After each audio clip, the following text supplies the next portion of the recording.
Coming up on Marriage Today with Jimmy and Karen. Karen Evans treated me better than I deserved, and she's redeemed me 1,000 times in our marriage.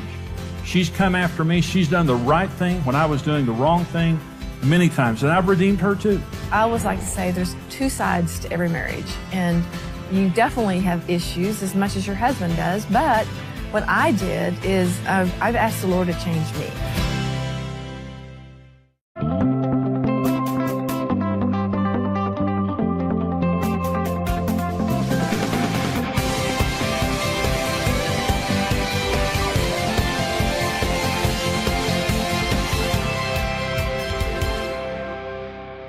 Let me talk about the 5 main choices that we have when our spouse hurts us, okay? So there are 5 basic choices. So your spouse does something, your spouse says something, and I know y'all have good marriages. I mean, you're here at a marriage conference, you're teachable people. And so you're here to kind of tune up your marriage. But even in the best marriages, we still say things from time to time that hurt each other. We do things that, we shouldn't do. So how are you going to respond? This is the question. When your spouse does something that hurts you and you don't like, how are you going to respond? Let me give you the first choice. Righteously responding to our spouse in an honest, loving, and timely manner. In other words, your spouse does something that you don't like, and you walk up to him righteously and say, honey, can I talk to you for just a minute? I love you. I think you're great. We're on the same team. That bothered me when you said that. The second is receive the hurt and frustration and hide our true feelings. This is where passive-aggressive behavior comes in. In other words, you hurt me, I'm going underground. I'm going to act like everything's okay, but I'm going to start, eating potato chips in bed. I know you don't like that. I'm going to start, turning the TV up louder. I'm just going to do things that I know you don't want me to do, and I'm not going to do things I know you want me to do. And this is going to destroy our intimacy, destroy our passion, and now I'm being dishonest about how I feel because I'm going underground. Okay, it happens all the time where people do this. Number 3, reject our spouse when they hurt or frustrate us. And this is just, again, it can be overt or covert, but listen to this. Hebrews 13:5 says this. God says this. This is covenant language. I will never leave you nor forsake you. On day 1 of our relationship with God, He makes us 2 promises. He will never physically desert us, and He will never turn His heart away from us. Leave means physical, forsake means emotional. So day 1, and we're going to do some things that Jesus doesn't like. Anybody agree with that? We do every day.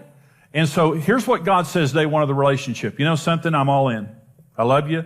I'm all in. I'll never leave you or forsake you. And here's what it means. There'll never be a moment in eternity where God is not focused on you emotionally. Let me say that another way. All bad things happen when you turn your heart away from your spouse. They're not meeting your needs. They're hurting you. They're saying things that you don't like. They're doing things that you don't like. And in response to that, you just reject them. And again, it can be overt where you call them names, you're angry, you're sarcastic, you just overtly put on your green zip-up jumpsuit and go in the garage and build something for 30 years. My neighbor, I used to have a neighbor did that every night, put on his green zip-up jumpsuit, and he hated his wife, and went in the garage and built something. So, what are you going to do? But understand this. All bad things in marriage happen the instant you turn your heart away. Now, you can be sitting right next to your spouse, but your heart's not there. You've turned it away. And that is very common in marriage issues, especially when you're frustrated, especially where you get to that point of, why aren't you changing? Why aren't you doing, I'm trying here. You're not trying.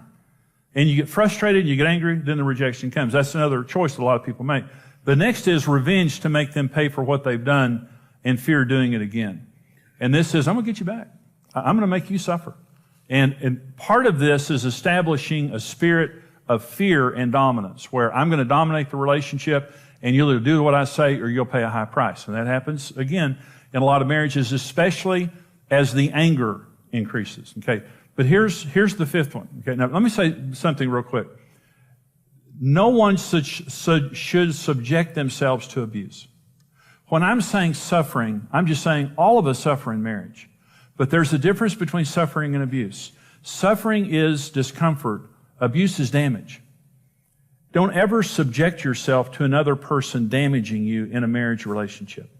You can, we counsel people to do constructive separation. If you're in an abusive marriage, don't divorce. Go to a neutral place. Have your spouse go to another place. Don't live together. And don't go back into the relationship until they get real help, and demonstrate that they've changed and that there's accountability in the relationship. So I'm not talking about enabling abuse. I want you to be sure about that. I'm just talking about living with an imperfect person in an imperfect world with a devil who hates us. We all live in that world, and we're going to all have to deal with this. Well, here's number 5 choice, and that is redeem our spouse through righteous, proactive behavior. You're doing the wrong thing. I was doing the wrong thing. Jesus came. I was hurting Jesus. I killed him, in fact. I was hurting Jesus, and his response was to die for me and to suffer for me while I was in my sins. And because of that, I've come back. And I haven't just come back. There's no one I love like I love Jesus. Okay. So that's my 5th choice, and that's the only choice that works. It's the only thing. The word redeem means to buy back or restore something to its created purpose. I'm going to pay a price for you that either you cannot pay or will not pay. Jesus paid a price for us that we could not pay. But I'm going to pay a price for you. This is going to cost me something.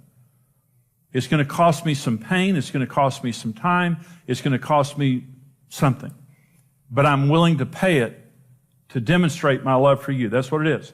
So we're going to become partners with God to do this. And here's the question. Am I going to be a redeemer, or am I going to respond to my spouse's problems in a selfish and immature manner? This is the question. This is the question that will really answer the destiny of your marriage, the destiny of your Karen and I. This is just the way that it is. Our answer to that question is everything. So here are 5 reasons for me to use redemptive behavior toward my spouse. So why should I do this? Number 1, it's Christ-like, and we owe a debt of gratitude to God. I should do it to you because Jesus did it for me. I shouldn't forget that the redemptive love of Jesus got me where I am right now. And I need to give it away. The second thing is the only method of responding to our spouse's problems that creates a true solution. Threats don't create a solution. Rejection doesn't create a solution. Revenge doesn't create a solution. This is the only thing that truly solves the problem. It truly solves it. The other thing is it's the only behavior that God will bless and stops the vicious cycle of pain and rejection. This is the deal. You can only defeat a spirit with the opposite spirit. If you fight fire with fire, you're going to get yourself a bigger fire. If you fight sin with sin, you're going to compound the damage that's happening in the relationship. Jesus said, love your enemies. Bless those who curse you. Pray for those who spitefully use you. Why? Because you can only defeat a spirit with the opposite spirit. You can only defeat rejection with acceptance. You can only defeat insensitivity with sensitivity. Right on down the line. You can only defeat a spirit with the opposite spirit. It creates the strongest love, intimacy, and marriage bond possible. Now, so listen to my story. This girl came in to see me. This woman came in to see me, and she said, Pastor Jimmy, my husband has a girlfriend, and he comes home and changes his clothes every night, eats, and spends the night with his girlfriend. In the morning, he comes back and eats and changes his clothes and goes to work. That happens every day. And I said, well, I think you ought to divorce the jerk, as far as I'm concerned. She said, I love him. I want to fight for my marriage. I said, okay, well, if you want to fight for your marriage, I'll help you. I said, but don't hear me saying you need to stay in that relationship. And she said, I know. She said, but I love him and I want to work on my marriage. I said, so, okay, well, I'll give you some advice, but you don't have to take it if you don't want to. And she said, what? And I said, well, I want you to go home tonight and I want you to fix up. And I want you to fix a very, very nice meal for him. And when he comes home tonight, before he goes over to his girlfriend, I want you to treat him like you would Jesus Christ. So she goes home, and a few days later, she shows up with him. And he's got a girlfriend. He's a terrible guy. So she comes in the office, and he comes in behind her and sits down in the chair, and he's real down. You know, his head is down, he's down, real dejected look. And I said, hey, how are you? He said, I know you know about me. And I said, I do know about you. He said, I know she's told you I've got the girlfriend and all that kind of stuff. I said, she has told me you have a girlfriend. And he said, well, I don't love her. I said, you don't love your girlfriend? Nah, I don't love her. He said, I just go over there. He said, and now she's treating me good, and that makes me feel bad. And I was thinking, well, poor you, And I said, well, you want to change things? And let me just give you the short version of this. He got gloriously saved in my office that day. He was the best husband and father I've ever seen in my entire life. And they were in our church for several years before they moved away. I love that man. His wife redeemed him to Jesus. Think about that. And I tell you, on a scale from 1 to 10, that's a 10. You know, that old boy's a 10. And it doesn't always work that way. I mean, it's not guaranteed that because she did the right thing that he has to respond that way. But even if you don't have the response you want, it keeps you from being damaged. And you did the right thing, and God's going to honor it. And so it creates, and let me say this, when a person has been redeemed back, no one loves like they love. He adored her. This woman that he was just having this flagrant affair right in front of her face, once she redeemed him back, he adored her. Once you have been redeemed by a person, there's no greater bond, there's no greater intimacy. The devil could never talk me away from Jesus because the devil's never done anything for me. Jesus did everything for me. I love him because of the price that he paid for me when I was in my sins. And that's why I love Karen Evans. Karen Evans treated me better than I deserved, and she's redeemed me 1,000 times in our marriage. She's come after me. She's done the right thing when I was doing the wrong thing many times. And I've redeemed her too. When she's done things, to me that I didn't like or hurt me or whatever. I've had to make the decision. I'm not going to reject her. I'm not going to respond in kind. I'm not going to turn my heart away. I'm going to do the right thing for her until she comes back around. And it works. And it's the only thing that works. The other reason that we do this is because it's what Jesus would do. If we're disciples of Jesus trying to be Christ-like, let me say one other thing. It's the right example to your kids.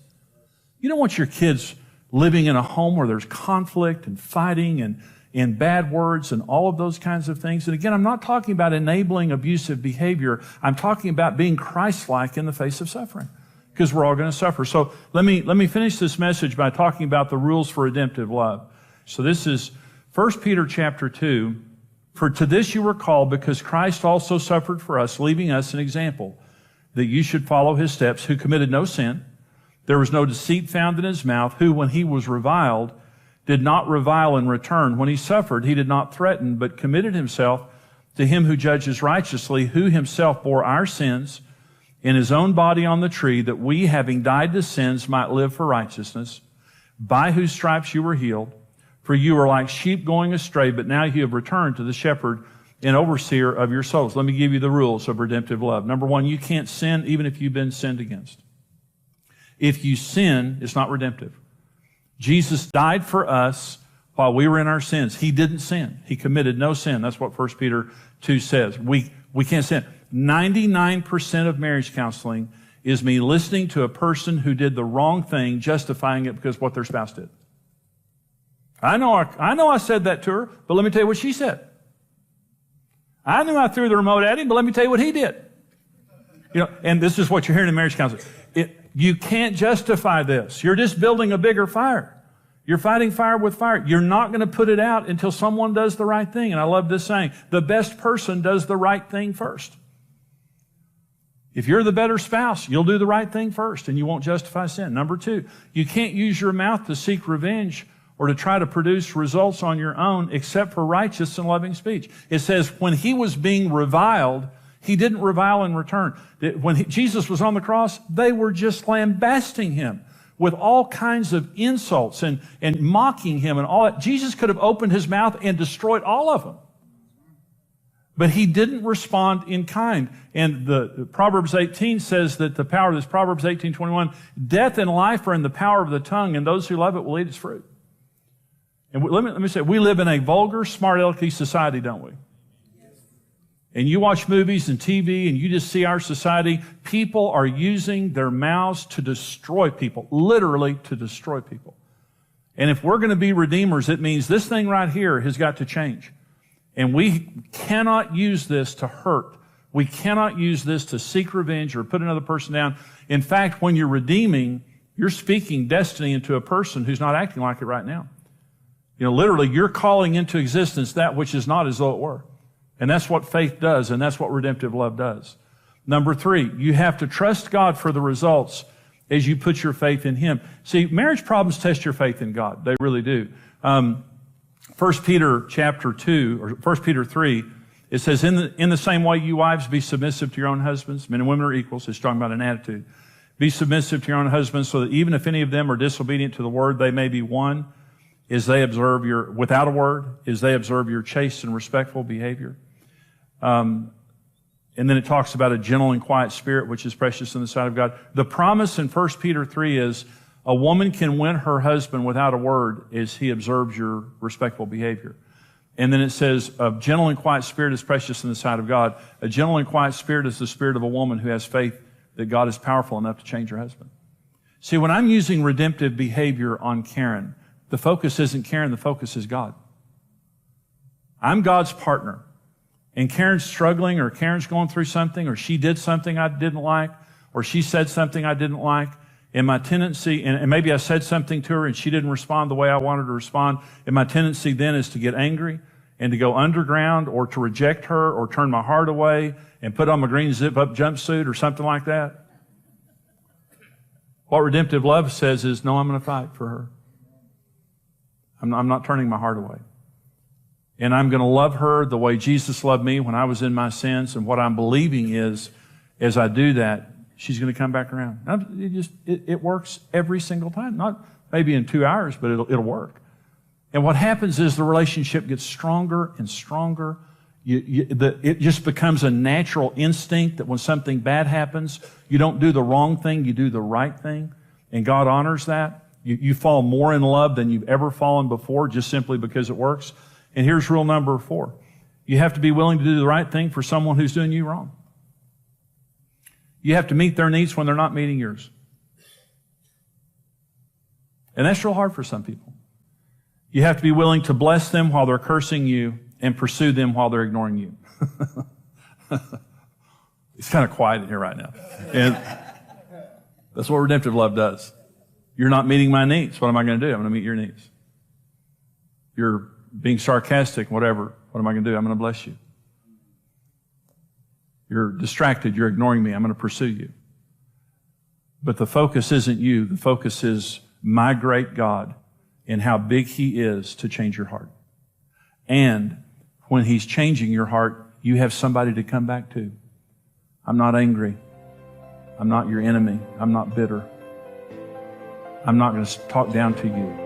I love you. Well, I hope you enjoyed that teaching. This is from a seminar that I do called Our Secret Paradise. It's a 6-part seminar series with a lot of really great information to bless you in the area of your marriage. And we want to put these resources into your hands right now for your gift of any amount to support us here at Marriage Today. Now, we're a ministry and a mission, and we hope that you've been blessed by Marriage Today, but we go all over the world helping people to succeed in marriage, helping people to heal from bad marriages, also helping families to stay together and little kids staying together with their parents.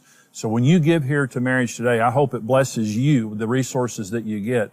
But understand you're blessing a lot of people. Right now, for your gift of any amount, we're going to send you the CD single, The Secret of Building a Lasting Marriage. It's a great teaching, and you can either have it on CD or an MP3 audio download. It's your choice with your gift of any amount, and the information is there on your screen of how you can get it. Also, with your gift right now of $55 or more, we'll send you the full 6-part CD series, Our Secret Paradise, with the book, Our Secret Paradise. For your gift right now of $90 or more, we'll send you the full DVD series along with the book, Our Secret Paradise. This is great information. It can save your marriage. It can take your marriage from being okay to good or good to great. It can also change your family for generations. Honestly, it can. It's worth the investment. We hope that you'll get this resource as you give to the ministry here. You're blessing us. We want to bless you back with these resources. Here's how you can get them. Discover the keys to a satisfying and passionate marriage with the series Our Secret Paradise. For your gift of $55 or more, you'll receive the CD series and book. For your gift of $90 or more, you'll receive the DVD series and book.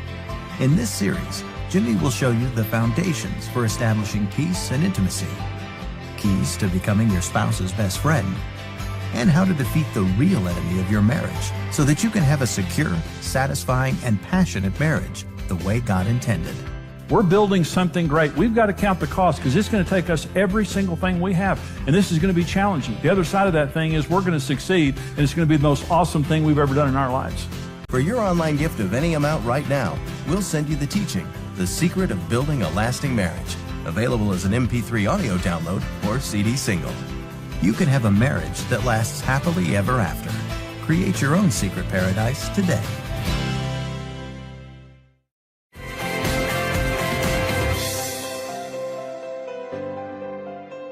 Well, today this is a very important program because we're talking about the issue of redemptive love. Mm-hmm. And, you know, Karen, in marriage, you're going to have to redeem each other many, many times. Mm-hmm. And if you don't, the problems are just going to accumulate within the marriage. In other words, redemption means that I'm doing the right thing for you when you're doing the wrong thing for me. And we're not talking about enabling abuse. Mm-hmm. We're just talking about in the best marriages, we frustrate each other. Mm-hmm. Sometimes we hurt each other. And we're not doing the right thing. In the end, the question is, how am I going to respond? That's true. And am I going to go on the attack? Am I going to reject you or whatever? And so there has to be a spirit of redemption. You have redeemed me. Mm-hmm. I redeemed you. And when we have problems in our marriage, early on when we were immature, we did everything wrong. But as you mature in marriage, you have to come to the point of realizing your spouse is going to make some mistakes and you have to respond to that righteously. Well, I think as human beings, our first response always is anger. Mm-hmm. You know, we get angry and frustrated and, you know, and then that builds and just, you know, you do all the, you know, pity stuff. And so I think it's all just normal, you know, human responses, but you're exactly right. I mean, you know, I look at what God went through just to redeem me. That's right. I should at least give that to you. Well, and that's the example. That's what I'm saying in the message. Let me read a question to you from one of our viewers. It says, Jimmy, my spouse blames me for the problems in our marriage. I'm not saying I'm without fault, but there's no accountability or ownership on his part. What can I do? So this is a woman. Mm-hmm. What would you say to that, Karen? Well, it's what you and I went through. I mean, you know, you blame me for everything and you would never take responsibility. And so I think it's just, you know, some people are this way. And honestly, I always like to say there's two sides to every marriage. And you definitely have issues as much as your husband does, but what I did is I've asked the Lord to change me. You know, I started out by just asking God to change my heart and what are the things in me that need to be changed. And I let God focus. I let myself be focused more between me and God than what was wrong with Jimmy. And so I think that's huge. Yeah. And so I just allowed the Lord to work on me, and then I just started praying. I mean, I prayed constantly. I was always in my prayer closet, just crying out to God. And most of the time I didn't, you know, even think that God cared enough to hear. Most of the time I felt like, you know, he likes him better because he keeps acting this way. And so, you know, so it was hard. I mean, but I hung in there and I kept believing. Well, and you treated me better than I deserved. Exactly. But that's part of redemptive behavior. And I didn't lose faith that God could change both of us. Well, see, when the Bible, regarding redemptive behavior in 1 Peter 3, it says to women, you can change your husband without a word as he observes your chaste and respectful behavior. Well, you know, some women would say, well, I'm not that way. You know, I don't have that gentle and quiet spirit the Bible talks about. It has nothing to do with that. But no, it doesn't. And the point being, when a woman has that spirit, it is faith in God. Mm-hmm. The reason that I don't have to use my mouth to change you is because my God's going to change you. Mm-hmm. The reason I don't have to be ugly towards you to change you is because I'm trusting God that as I'm doing the right thing, that he's going to change your heart. And see, that's what changed me, is you focused on yourself, you focused on God, and you treated me better than I deserved. And that's what changed, ultimately that's what changed me. And let me say this, I was an unrighteous man. And if you would have come at me unrighteously, I would have won. I mean, we would have divorced. It would have destroyed our marriage. But you came at me righteously, and that redeemed me. And so, it's the secret of every great marriage. It's just, you're not going to have the marriage you want if in response to all of your problems you go on the attack, you blame, things like that. I'm not saying that your spouse isn't a problem. I'm not saying that they don't have issues. But when you change, your marriage changes. And when you get on God's side, you're on the winning side. And God is a redeemer. He doesn't reject. He doesn't attack. He redeems. That's the only reason we love Jesus, is he came to redeem us from our sins and to win us back toward him. So we hope that this is helpful to you today and that it will encourage you in your marriage and family relationships. Thank you guys for standing with us financially. There's information on your screen about how you can give to us here. at Marriage Today. Please give your most generous gift right now to help us keep coming back to you, but also going across America, around the world, helping people succeed at marriage, keeping children together with their families. Thank you so much. We'll see you next time. God bless you.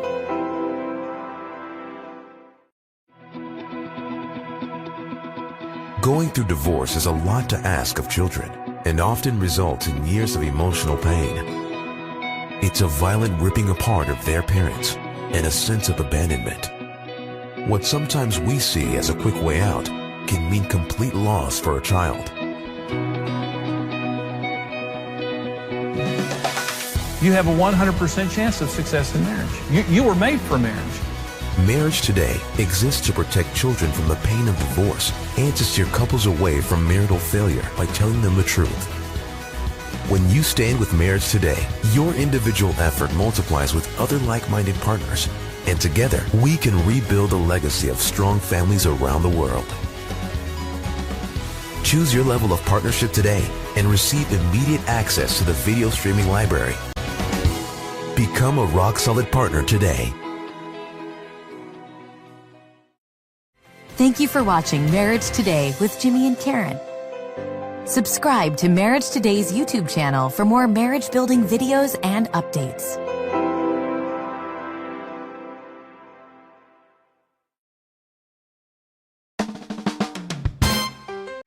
Whoa,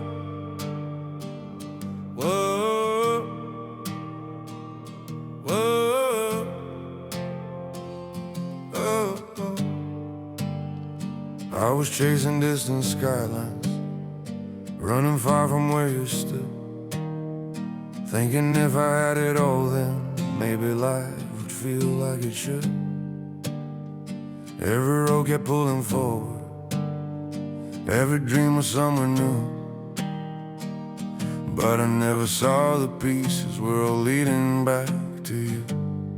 I tried to hold the whole wide world, every star, every view, but every piece I ever found was just another part of you.